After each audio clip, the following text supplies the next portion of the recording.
Hello everyone, welcome to sweet memories. Upcoming రివ్యూలోకి వెళ్ళిపోదాం. కేదార్ వాళ్ళ అమ్మ సుహాసినిని చంపింది వైజయంతి వాళ్ళ అన్నయ్య పాపారాయుడు అనే అతి పెద్ద నిజాన్ని తెలుసుకుంటారు. ఇంకా అలా వైజయంతి వాళ్ళ అన్నయ్య అయితే, రేయ్ నువ్వు సుధాకర్ కొడుకు అని అందరికీ చెప్తున్నావు, కానీ సాక్ష్యం ఉందా? లేదు కదా. ఎవరికి పుట్టావో, ఎక్కడ పుట్టావో ఎవరికి తెలుసు? వెళ్ళి నీ పుట్టినోళ్ళని అడుగో అనేసరికి ఒక్కసారిగా కేదార్కి చాలా కోపం వస్తుంది. వెంటనే ఇంకా అలా జగదాత్రి కూడా కేదార్ చెయ్యి గట్టిగా వదిలేసేసరికి కేదార్ పాపారాయుడి కాలర్ పట్టుకుంటాడు. పట్టుకొని ఏమన్నావు ఏమన్నావు ఎవరికి పుట్టానా ఎవరికి పుట్టానా? నేను మా అమ్మ సుహాసిని, మా నాన్న సుధాకర్ గారి ప్రేమకి పుట్టాను. ఆ విషయం ఒప్పుకున్నా ఒప్పుకోకపోయినా ఇక్కడ ఉన్న వాళ్ళందరికీ తెలుసు. నువ్వు సర్టిఫికేట్ ఇవ్వక్కర్లేదు అని చాలా గట్టిగా చెప్తారు. చెయ్యి మెలితిప్పి పట్టుకొని, కేదార్ నిజంగా నువ్వు సుధాకర్ బావ కొడుకు అయితే సాక్ష్యాలున్నాయా అని అడుగుతారు. ఉన్నాయిరా, వాడు నా కొడుకే అని ఇంకా గట్టిగా చెప్తారు సుధాకర్. సుధాకర్ కేదార్ని తన కన్న కొడుకు అని ఒప్పుకోవడంతో వైజయంతి బో అన్నట్టు, నువ్వు నోరుమొయ్. ఇన్ని రోజులు నన్ను బెదిరించి భయపెట్టి పరువు అని నన్ను నన్ను చంపేంత వరకు తీసుకొచ్చి ఇప్పుడేమో వాడిని అనరాని మాటలంటుంటే నేను ఊరుకుంటానా? ఊరుకోను. చూడు పాపారాయుడు, కేదార్ నా కన్న కొడుకు. సాక్ష్యాలంటావా? సాక్ష్యాలు కూడా ఉన్నాయి. కేదార్ వాళ్ళ తాతయ్య దగ్గర సాక్ష్యాలు ఉన్నాయి అని గట్టిగా చెప్తారు సుధాకర్. అవునా? అయినా 25 ఏళ్ల క్రితం సుహాసినిని చంపేసినప్పుడే వీణ్ణి కూడా చంపేయాల్సింది. అప్పుడు ఈ దరిద్రమే ఉండేది కాదు అనేసరికి ఒక్కసారిగా కేదార్కి కోపం వస్తుంది. ఏంటి, చంపేస్తావా? అంటే మా అమ్మని చంపింది నువ్వేనా? మా అమ్మని చంపింది నువ్వేనా అని గట్టిగా అడుగుతాడనమాట కేదార్. వెంటనే వైజయంతి, అమ్మో ఇప్పుడు నిజం ఒప్పుకుంటే గనక ఇంకేం లేదో, వీళ్ళు పోలీసులకు చెప్పినా చెప్తారో, అసలే ఆ జేడి కేడి అంటే వీళ్ళకి బాగా క్లోజు అని చెప్పి, అబ్బో ఏంటా మాటలు అన్నా, నువ్వు ముందు రా అన్నా అని చెప్పి ఇంకా పొలాక్కొని వెళ్ళిపోతుంటే, రేయ్ గుర్తుపెట్టుకో, నీకు కొద్ది రోజులే ఇక్కడ జాగా, నువ్వు ఖచ్చితంగా ఉండలేవు, బయటికి నా చేత్తో పట్టుకొని గెంటేస్తా అని ఛాలెంజ్ చేసి అక్కడి నుండి రూమ్లోకి వెళ్ళిపోతారు పాపారాయుడు. చేయలే అని చెప్పి వైజయంతి చేయి గట్టిగా వదిలించుకుంటారు. అన్నా నీకు ఒక విషయం చెప్పాలా, నేను ఎట్లాంటి తప్పు చేయలేదన్నా. నీ పెంపకంలో పెరిగిన నేను ఆశపడతానేమో, ఆస్తి కోసం ఆరాటపడతానేమో కానీ తప్పు చేసే వ్యక్తిత్వం నాది కాదన్నా అని కాలు పట్టుకొని బ్రతిమలాడుతుంది వైజయంతి. తప్పు జరిగిపోయిన తర్వాత ఎవరైనా ఇట్లే మాట్లాడతారు. నువ్వు తప్పు చేయలేదనడానికి సాక్ష్యం ఉందా అని అంటారు. అప్పుడే యువరాజ్ అండ్ నిషిక ఇద్దరు వచ్చి, ఉంది మామ, సాక్ష్యం ఉంది, కావాలంటే చూడు. ఆ శ్రీవల్లి ఎవరో కాదు, సుహాసిని కూతురు. తన్ని అనాథ శరణాలయం నుండి బయటకు వచ్చేటప్పుడు తన చేతిలో ఈ ఫోటో ఉంది. ఇదిగో, అమ్మ తనంతటి తనే స్వయంగా తీసుకువెళ్ళి అనాథ శరణాలయంలో అప్పచెప్పిన ఫోటో కూడా ఉంది. మామ, నిజంగా అమ్మ ఎట్లాంటి తప్పు చేయలేదు. తప్పు చేసింది మా నాన్నే. కేదార్ తర్వాత శ్రీవల్లి కూడా బిడ్డ పుట్టింది అనే విషయం మా నాన్నకి తెలీదు. కేవలం వైజయంతి మా అమ్మకి మాత్రమే తెలుసు. కాబట్టే ఆ బిడ్డని దూరం చేయాలని చంపడానికి మనసు రాకే అనాథ శరణాలయంలో వదిలేసింది. అదేంటో విధి వల్ల ఇద్దరు కలిసి మన నెత్తి మీదే వచ్చి కూర్చున్నారు. జరిగిందిదే అని అంటారు యువరాజ్. ఇంకా వెంటనే అలా చూస్తూ ఉంటాడు పాపారాయుడు. అన్నా, ఆ సాక్ష్యాలు నిజమన్నా. ఆ శ్రీవల్లి నాకు పుట్టిన కూతురు కాదు, సుహాసినికి పుట్టిన కూతురు. ఈ విషయం చెప్తే ఎక్కడ నన్ను చంపేస్తాడనే నేను చెప్పలేదు అని చెప్పి గట్టిగా చెప్తుంది. సరే మే, నేను నమ్ముతా ఉన్నా. నీకంటే ఎక్కువగా నా పెంపకాన్ని నేను నమ్ముతున్నా. ఎందుకంటే నేను పెంచా నిన్ను చిన్నప్పుడు అమ్మ నాన్న చనిపోతే. కాబట్టి నువ్వు ఎలాంటి తప్పు చేయవని నేను నమ్ముతున్నాను. సుహాసిని ఇద్దరు పిల్లలు కేదార్, శ్రీవల్లిని చంపే బాధ్యత నాది. ఇంక నువ్వేం కంగారు పడకు అని ఇంకా అలా వైజయంతికి ధైర్యం చెప్తారు పాపారాయుడు. ఇది ఇలా ఉండగా జగదాత్రి కేదార్ ఇద్దరూ వాళ్ళ రూమ్లోకి వస్తారు. కేదార్ పాపం చాలా బాధపడుతూ ఉంటాడు. కేదార్, నాకు అర్థమైంది, నీ పరిస్థితి ఏంటో అర్థమైంది. కన్న తల్లిని పొట్టన పెట్టుకున్నవాడు కళ్ళ ముందే కనబడుతున్నా వాడిని ఏమీ చేయలేని పరిస్థితిలో ఉన్నాం అని అంటారు.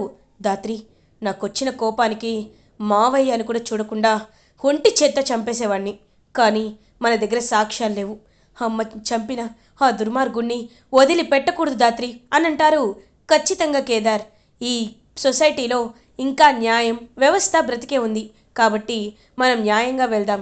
జేడీకేడీగా ఒకసారి అత్తయ్య గారి కేసుని రీఓపెన్ చేద్దాం. అప్పుడు ఖచ్చితంగా ఏదో ఒక చిన్న క్లూ అయినా ఈ పాపారాయుడు వదిలేసి ఉంటాడు. ఆ క్లూని మనం లూప్ హోల్గా చేసుకొని పాపారాయుడిని అరెస్ట్ చేయొచ్చు అని అంటుంది జగదాత్రి. ఇది ఇలా ఉండగా మార్నింగ్ అవుతుంది. యువరాజ్, వైజయంతి వాళ్ళ అన్నయ్య పాపారాయుడు ఇద్దరు ఇంకా కిందకైతే వస్తారు. అప్పుడే కరెక్ట్గా ఇంకా కేదార్ కూడా వచ్చి వాళ్ళ వైపు కోపంగా చూస్తూ ఉంటాడు. ఏంది, వెళ్ళిపోవడానికి రోజు లెక్క పెట్టుకుంటున్నావా? లేకపోతే నేను వెళ్ళిపోతాననుకుంటున్నావా? అంత సీన్ లేదు. నేను వెళ్ళను కదా, నేను ఇక్కడే ఉంటాను అని చెప్పి చాలా గట్టిగా చెప్తారు. నాకు కూడా అదే కావాలి. మీరు దుబాయ్ పారిపోతే మా అమ్మని చంపిన కేసులో ఎలా మిమ్మల్ని నేను శిక్షిస్తాను? కాబట్టి మీరు ఇక్కడే ఉండాలి. ఇక్కడే ఉండి అందరి కళ్ళ ముందు అరెస్ట్ అవ్వాలి అని చాలా గట్టిగా చెప్తాడు కేదార్. ఇంకా వెంటనే యువరాజ్ వైజయంతి వాళ్ళ అన్నయ్యని పక్కకి లాక్కొచ్చి, మామ, ముందు మనం చేయాల్సింది ఒకటి ఉంది. ఆ సాక్ష్యాల్ని నాశనం చేయాలి. కాబట్టి నేను చెప్పేది జాగ్రత్తగా విను. ముందు మనం రాజ్మహల్కి వెళ్దాం. వెళ్ళి ఆ ముసలాయన దగ్గర ఉన్న సాక్ష్యాల్ని తీసుకొచ్చేద్దాం. అప్పుడు ఈ జగదాత్రి కేదార్లు ఏం చేయగలరు? వీళ్ళు గెంటేస్తే ఏం చేయగలరు అనేసరికి ఇంకా వెంటనే అలా షాక్లో ఉండిపోతుందన్నమాట. అప్పుడే వచ్చిన వైజయంతి, రేయ్, మొన్న కూడా ఇలాగే వెళ్ళుండావు. ఇప్పుడు ఆ ముసలోడి దగ్గర కాకుండా ఇంకెక్కడైనా ఉండుంటే ఏం చేద్దామని అడుగుతారు. వెంటనే పాపారాయుడు, ఆ ముసలోడిని బెదిరిస్తే చెప్పరేమో, కానీ వాడిని కిడ్నాప్ చేసి మీ తాతని చంపేస్తాం, సాక్ష్యాలు ఇవ్వండి అంటే ఖచ్చితంగా ఇస్తారు కదా అని అంటారు పాపారాయుడు. అన్నా, మంచి ప్లానే. అయితే వెళ్ళి ఆ ముసలాయన్ని కిడ్నాప్ చేయండి అని అంటారు. ఇంకా వెంటనే అలా షాక్లో అయితే ఉండిపోతారనమాట. శ్రీవల్లి ఒక్కసారిగా షాక్ అయిపోతుంది. ఇదేంటి ఇలా జరుగుతుంది? ఓ మై గాడ్, నో, ఇలా జరగకూడదు. పాపం తాతయ్య గారిని కిడ్నాప్ చేస్తున్నారా? అలా జరిగితే కేదార్ అన్నయ్యకున్న ఒకే ఒక్క సోర్స్ కంప్లీట్ అయిపోతుంది. అలా జరగకూడదు అని జగదాత్రి కేదార్ దగ్గరికి పరుగున వెళ్తుంది శ్రీవల్లి. వదిన, అన్నయ్య అని అంటుంది. ఏమైంది దాత్రి, ఎందుకు అలా ఉన్నావు అని అడుగుతారు. అన్న, మీకు ఒక విషయం చెప్పాలన్నా. అక్కడ పాపారాయుడు మావయ్య మాట్లాడుతుంటే నేను విన్నాను. తాతయ్య గారిని కిడ్నాప్ చేయాలి అని అనుకుంటున్నారు అనేసరికి ఒక్కసారిగా షాక్లో ఉండిపోతారు జగదాత్రి కేదార్. అయితే మనం ఇప్పుడే వెళ్ళాలి. వెళ్ళి వాళ్ళని ఖచ్చితంగా మట్టు పెట్టాలని ఇంకా కేదార్ వెళ్ళిపోతే, ఒక్క నిమిషం, ఇదేదో మనకి ఉపయోగపడేలా ఉంది. నేను చెప్పింది ఒకసారి జాగ్రత్తగా విను అని చెప్పి ఇంకా చాలా అంటే చాలా గట్టిగా ఫిక్స్ అయిపోతుంది ఒక ప్లాన్తో జగదాత్రి. ఓకే దాత్రి, అలా చేస్తాం అని ఇంక జగదాత్రి కేదార్ ఇద్దరు అక్కడి నుండి వెళ్ళిపోతారు. ఇది ఇలా ఉండగా రాజ్మహల్లో కేదార్ వాళ్ళ తాతయ్య అయితే ఇంకా అలా పాపం అటు ఇటు తిరుగుతూ ఆలోచిస్తూ ఉంటారు. సుధాకర్కి ఇప్పుడు ఎలా ఉందో. ఒకసారి నేను హైదరాబాద్ బయలుదేరాలి అని బయలుదేరబోతూ ఉంటే జగదాత్రి వాళ్ళు ఫోన్ కాల్ చేస్తారు. హలో తాతయ్య గారు, మీరు కాస్త జాగ్రత్తగా ఉండాలి. మేము చెప్పినట్టు అన్ని డోర్స్ క్లోజ్ చేసుకోండి. మీరు చాలా జాగ్రత్తగా ఉండాలి అని అంటారు. ఏమైందమ్మా జగదాత్రి, ఎందుకు ఇలా చెప్తున్నారు అని అంటారు. నేను చెప్పేది వినండి అనేలోపు ఒక కార్ వచ్చి ఆగుతుంది. యువరాజ్ అండ్ పాపారాయుడు, ఎవరైతే వైజయంతి వాళ్ళు ఉన్నారో ఆయన, వైజయంతి వాళ్ళ అన్నయ్య, ఇంకా ఇద్దరు వచ్చి, ఏంటి వీరశంకర్, బాగుండావా అని అడుగుతారు. రే, నువ్వు అని అంటారు. నీ అమ్మి సుహాసిని పైకి పంపించిన నేనే. నన్ను కలవడం నీ దురదృష్టం, కానీ ఏం చేస్తావు, విధి మనిద్దరిని కలిపింది అని అంటారు. రేయ్, అంటే నా కూతురిని చంపింది నువ్వారా? నిన్ను చంపేస్తాను రా అని కర్ర తీసేలోపు, అయ్యో ఈ వయసులో నీకు ఇప్పుడు పగలవసరమా, రా నేను చెప్పినట్టు కొద్ది రోజులు కిడ్నాప్ అవ్వు అని చెప్పి ఇంకా అలా వెంటనే యువరాజ్ అండ్ పాపారాయుడు ఇద్దరు కలిసి కేదార్ వాళ్ళ తాతయ్య తలపై కొట్టి ఆయన్ని కిడ్నాప్ చేసేస్తారు. కరెక్ట్గా అప్పుడే జగదాత్రి అండ్ కేదార్ అయితే ఇంకా రాజ్మహల్కి రీచ్ అవుతారు. కానీ రాజ్మహల్లో పాపం ఎవ్వరూ ఉండరు. ఇంకా ఒక పని మనిషి అయితే రక్తంతో పడిపోయి ఉండేసరికి ఏమైంది ఏమైంది రాజు అని అడుగుతారు. నన్ను కొట్టి అయ్యగారిని కొట్టి వాళ్ళు కిడ్నాప్ చేసి తీసుకువెళ్ళిపోయారమ్మా అని అంటారు. ఇంకా ఒక్కసారిగా అలా షాక్లో పాపం ఉండిపోతుంది జగదాత్రి. ఎక్కడికి వెళ్ళుంటారు?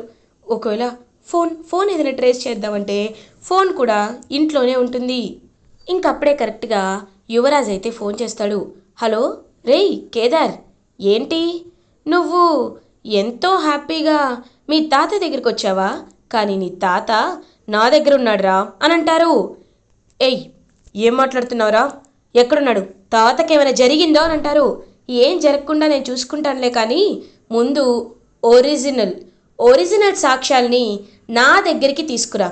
అప్పుడు మాత్రమే మీ తాతయ్యని నీకు అప్పచెప్తాను. లేకపోతే నీకిప్పుడు ఉన్న ఏకైక తాతయ్యని నేను పైకి పంపించేస్తాను అని అంటారు. ఇంకా చాలా బాధేస్తుందనమాట పాపం కేదార్కి. రే వద్దు, అలా చేయొద్దని అంటారు.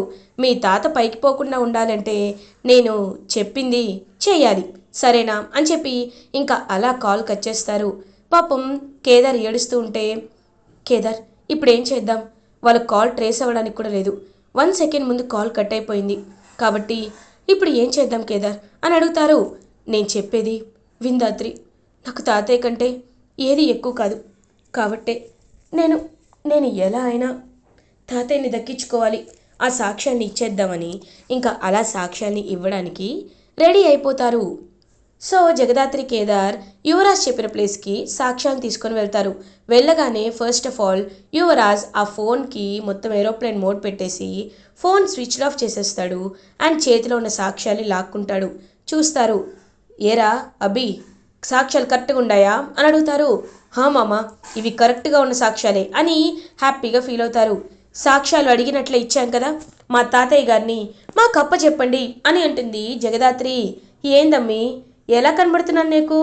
నేనేమైనా పిచ్చివాడిని అనుకుంటున్నావా? మీరు ఒక సాక్ష్యం పోతే ఇంకొక సాక్ష్యం తీసుకొస్తారు. అందుకే ముగ్గురిని, నిన్ను, ఈ అబ్బోడిని, అదిగో ఈ ముసలోడిని, ముగ్గురిని పైకి పంపించేయాలనుకుంటున్నాను. రేయ్ తీయండ్రా కత్తి అని చెప్పి ఇంకా అలా జగదాత్రి, కేదార్ అండ్ తాతగారు ముగ్గురిని చంపేయాలి అని డిసైడ్ అయిపోయేసరికి ఇంకా ఒక్కసారిగా జగదాత్రి కేదార్ ఆ రౌడీలని కొట్టి కేదార్ వాళ్ళ తాతయ్యని విడిపించుకొని బయటికి తీసుకొస్తారు. తాతయ్య గారు మీరేం కంగారు పడకండి, మీరు ఇంట్లో దాక్కోండి, వాళ్ళ సంగతి మేము చూసుకుంటా ఉంటారు. అయ్యో అమ్మ జగదాత్రి, వాళ్ళు మిమ్మల్ని ఏమైనా చేస్తే నేను తట్టుకోలేమమ్మా, నా ప్రాణం పోయినా పర్లేదు, కానీ మీకేం కాకూడదమ్మా అని అంటారు. అయ్యో తాతయ్య మాకేం కాదు, మీరు జాగ్రత్తగా ఉండండి అని చెప్పి ఇంకా అలా జగదాత్రి కేదార్ అయితే ఇద్దరు రౌడీలకి సింహంలా ఎదురు వెళ్తారు.